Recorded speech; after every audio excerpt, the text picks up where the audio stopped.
From being undrafted to an NBA champ to being a 4-time Defensive Player of the Year and now a Hall of Famer, Ben Wallace has one of the most spectacular journeys in the NBA. This is Ben Wallace's story. Wallace was born on September 10, 1974, in the small Alabama town of Whitehall. He grew up in poverty.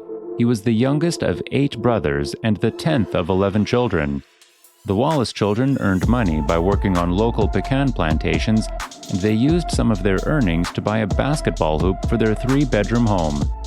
Wallace's on-court pace was honed as a result of his role as a younger sibling. He told Sports Illustrated's John L. Wertheim that he knew his brothers wouldn't pass the ball to him. If I wanted to see the ball, I'd have to get a steal, a rebound, or save the ball from going out of bounds. Wallace was an all-state basketball, football, and baseball player at Central High School in Hayneville. When his 10th grade history teacher instructed him to write a paper about Big Ben, he received the germ of an idea for his renowned tattoo. Wallace learned of a basketball camp being held in York, Alabama, 60 miles from home, by his idol, Charles Oakley of the Chicago Bulls. Wallace gave $3 haircuts to everyone who would take them in exchange for the $50 he needed to join. Oakley was impressed with Wallace's hustle and stayed in touch with him as his career progressed. Wallace began his college career at Cuyahoga Community College, a 2-year institution in Cleveland, Ohio. In his second year there, he averaged 17 rebounds and 7 blocked shots per game, indicating his defensive supremacy. Wallace was recruited by Oakley's alma mater, Virginia Union University, where he was a Division II All-American and appeared in a Division II playoff game. Wallace was not drafted after graduating from Virginia Union with a criminal justice major in 1996. He was little known among pro scouts and was still regarded too short for the NBA. The scouts were unaware, however, that Wallace's 6'9" physique was laden with 250 pounds of rock-like muscle.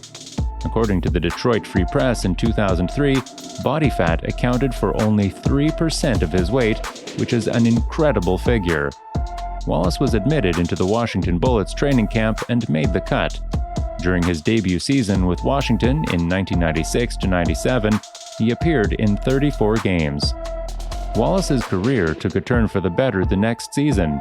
He averaged just under 8 rebounds per game during a strong spell in February, and he scored a career-high 10 points in a game against Orlando. His Rasputin-like perseverance impressed Sports Illustrated writer Wertheim. Wallace shocked even himself with the results of his hard work, telling Wertheim, "I knew I could play at this level, but I didn't know it would happen so soon." Wallace started 16 games for the Wizards. The theft of Wallace's scarlet Chevrolet Tahoe truck, complete with 2 television sets, a seat massager, and a Sony PlayStation system, among other comforts, was the one event that marred the year. Wallace turned to a less expensive interest after that defeat. He enjoys making and running remote-controlled trains. Wallace was a starter for the whole 81-game season after being traded to the Orlando Magic in 1999 following 3 seasons with Washington.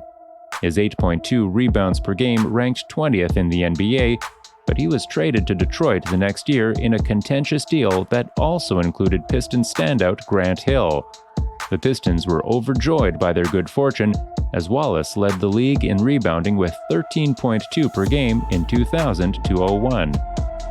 Wallace's popularity developed as a result of his Afro-styled hair, which he had not cut in 6 years as of 2005. Fear the Fro t-shirts and even Wallace-style wigs were common in the crowds at the Pistons Palace of Auburn Hills Arena outside of Detroit, while Ben Wallace jerseys were hot commodities at NBA gear shops even outside of Detroit. Wallace's hair was sometimes braided, depending on whether his wife, Chanda, had time to style it, he informed reporters. Chanda Wallace, who traveled with her husband frequently, was his harshest critic when it came to his on-court performance, offering suggestions when he had a bad night. Wallace was one of the NBA's best players in the early 2000s, averaging well over 10 rebounds per game on a consistent basis. Wallace became only the 4th player in NBA history, and certainly the first under 6 feet 10 inches, to lead the league in both rebounds and blocked shots in the 2001-2 season. The other 3 were Kareem Abdul-Jabbar, Bill Walton, and Hakeem Olajuwon. He was awarded the NBA's Defensive Player of the Year, and he repeated the feat the next season, just missing out on winning 3 years in a row, but adding the 2004-5 accolade to his resume. Wallace, a 2-time NBA All-Star, represented the United States at the 2002 World Basketball Championships in Indiana.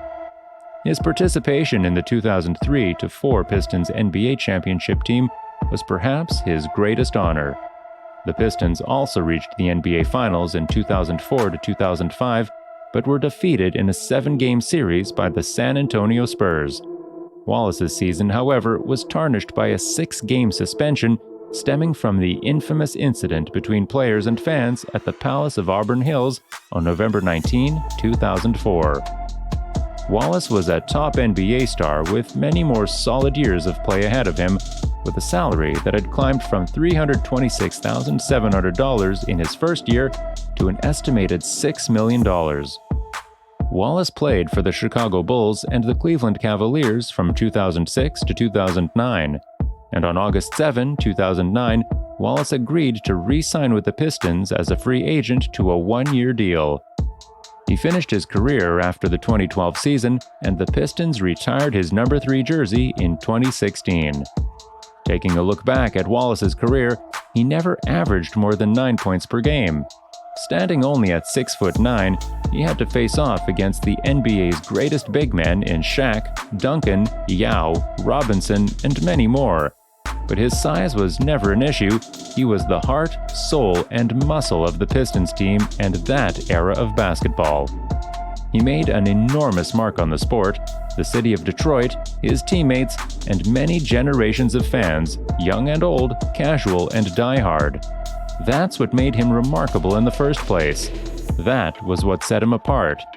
That is why he is deserving of being inducted into the Hall of Fame as one of the premier players of his generation.